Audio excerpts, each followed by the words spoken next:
You may have noticed that something strange started to happen after you began to wake up spiritually. The more you question your own thoughts, your identity, your conditioning, the more you also begin to question the kind of relationships the world told you were normal. What everyone around you seems to call love starts to look suspiciously like a trade, a contract, an arrangement between two frightened egos. And instead of running toward it like you once did, you find yourself quietly backing away. At first, you think there must be something wrong with you. Why do other people seem so comfortable in these conventional relationships, while you feel like you are suffocating inside them? Why do your friends dream of marriage, labels, and long-term plans, while your whole body tenses up when someone asks you where this is going? You wonder if you are broken, if you are afraid of commitment, if you are doomed to be alone. Yet somewhere deeper, in the silence beneath all that worry, there is a knowing that you are not running away from love itself. You are running away from a particular costume that society has forced onto love. A conventional relationship is not just two human beings meeting each other. It is also the heavy package of expectations that comes with them. It is the script. You will play this role, I will play that role. You will make me feel worthy, safe, and desired. I will make you feel important, secure, and special. We will reassure each other that we are not alone and that our lives have meaning because someone has chosen us. On the surface, it looks romantic. Underneath, it is often a quiet form of bargaining. You give me what my ego craves, and I will give you what your ego craves. We will call this love, and we will try desperately not to see through it. When you begin to wake up, you notice more and more how much fear is hiding beneath this arrangement. You see how much of conventional relating is based on ownership. You are mine.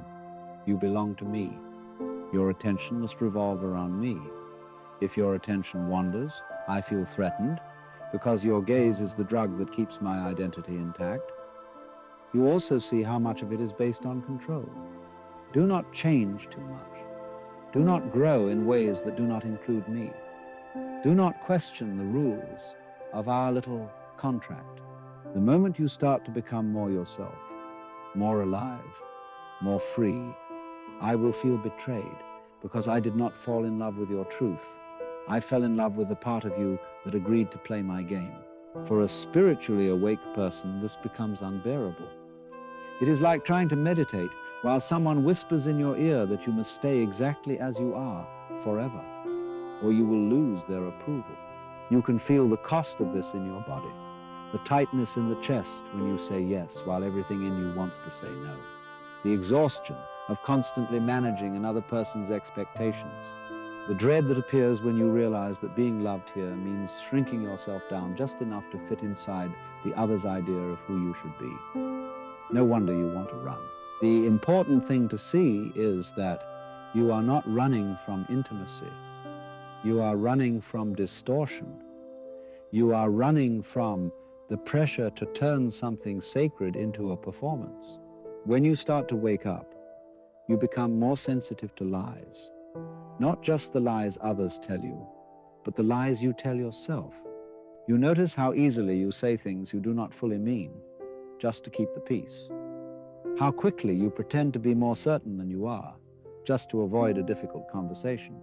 And you feel the violence of these small betrayals. Because awakening is fundamentally about honesty, about seeing what is actually here, not what you wish were here. This is why spiritually awake people often prefer solitude over company that demands these small betrayals. Being alone may feel painful, but at least the pain is honest. You are not required to play a role in your own apartment.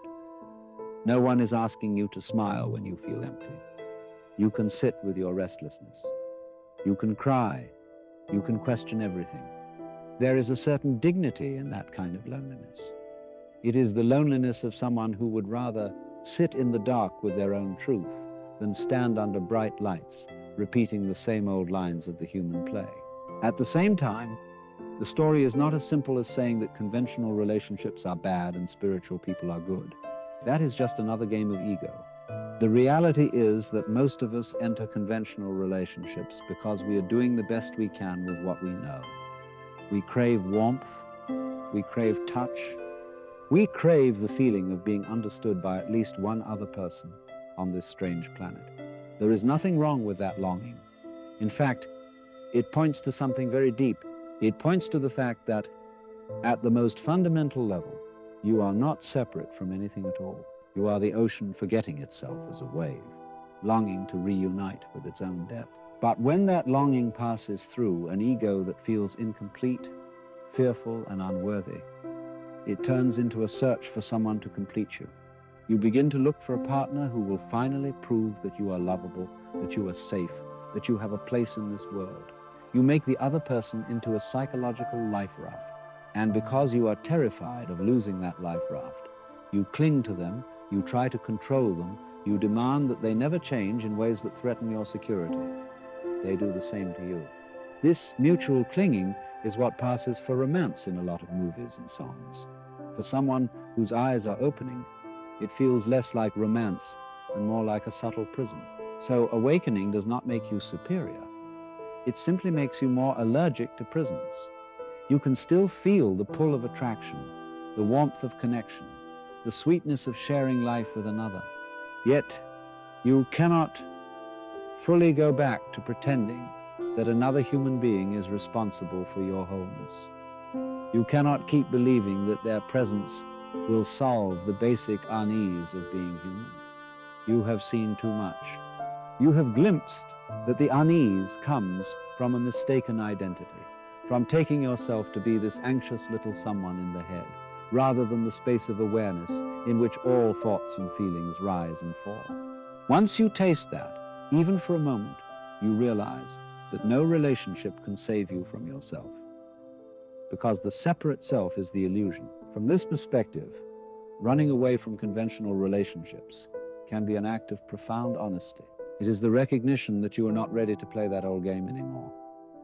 You may still feel the temptation to accept less than truth, to agree to compromises that make your soul tired, but something in you refuses. Maybe you end a relationship that looks perfect on paper because you can smell the unspoken expectations. Maybe you stop chasing people who are attracted to your spiritual image but not to who you really are when the image drops. Maybe you quietly withdraw from situations where you are asked to dim your light so that others will not feel insecure. On the outside, it can look like fear of commitment. On the inside, it is commitment to something deeper. Of course, there is also the danger of using spirituality as an excuse to avoid any relationship at all. You can tell yourself that you are too awakened for these mundane entanglements, while secretly you are just afraid of being seen, of being vulnerable, of having your shadows mirrored back to you. In that case, your escape is not freedom, but another form of avoidance. The point is not to abandon all relationship. The point is to become conscious of what is driving your movement. Are you withdrawing because you see clearly that this dynamic is built on fear and control? Or are you withdrawing because you are terrified of the intimacy that would expose your own unresolved pain? This is where brutal self-honesty becomes essential. If you leave people, do you leave with an open heart, or do you leave with a wall? When you step back from a conventional relationship, do you do so with compassion, recognizing that the other is also just acting out their conditioning? Or do you do it with a smug sense of being more evolved? The first movement brings freedom. The second only reinforces your spiritual ego.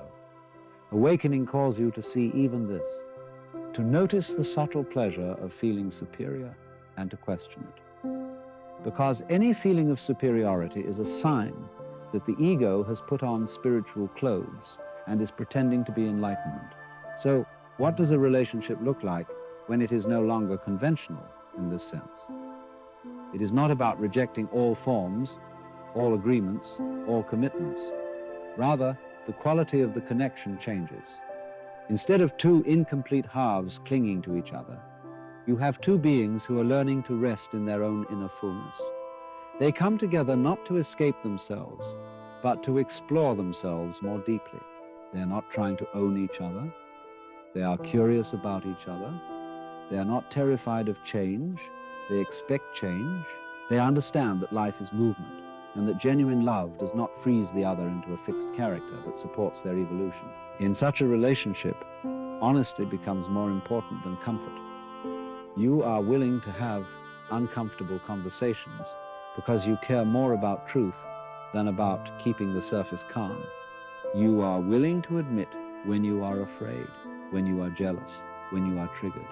Not to make the other responsible for those feelings, but to take responsibility for your own inner world. You stop using the other person as a screen onto which you project your unloved parts. Instead, you use the friction between you as an opportunity to see where you are still holding on. In this way, the relationship becomes a path of awakening rather than a distraction from it. So if you find yourself running from conventional relationships, you do not need to pathologize yourself so quickly. It may be a sign that your soul is tired of bargaining for love. It may be a sign that you are beginning to feel the difference between love as a contract and love as a shared presence. It may be that you are in a season where solitude is your teacher, where you are being invited to discover the companionship of your own being. That can feel lonely, but the loneliness is pregnant. It carries within it the seed of a different way of relating, one that is not based on fear. Use this time to turn toward yourself, to sit quietly and listen to the places in you that still believe you are not enough, to notice how much you still hope that another person will rescue you from your own mind, to gently question that hope. Can anyone really rescue you from your own thoughts? Or is the only true rescue the recognition that you are not your thoughts at all? As this recognition deepens, something softens in your chest. You no longer approach relationship as a starving person looking for food. You approach it as someone who has food to share. Then, when relationship appears again, as it almost certainly will, you bring a different energy. You are less willing to pretend. You are more willing to say no when your body says no. You are more willing to say yes when your heart says yes, even if the form looks different from what society expects. You do not need the other to sign a contract guaranteeing that they will never leave. You know that nothing in life can offer that guarantee. Instead, you meet them here, now, as they are, and you offer yourself as you are. That is all. And strangely, that simplicity creates a depth of intimacy that no amount of control could ever achieve. In the end, spiritually awake people do not run away from relationships. They run away from pretending. They run away from turning love into a cage. They are not against human connection. They are against the lie that you must betray yourself in order to deserve it. If you recognize yourself in this, you can relax a little. You are not strange. You are not broken. You are simply beginning to sense what your heart has always known, that real love cannot be owned, only shared, that the one you are ultimately longing to come home to is not outside you at all, and that any relationship worthy of your soul will point you back again and again to that quiet, infinite presence that you already are.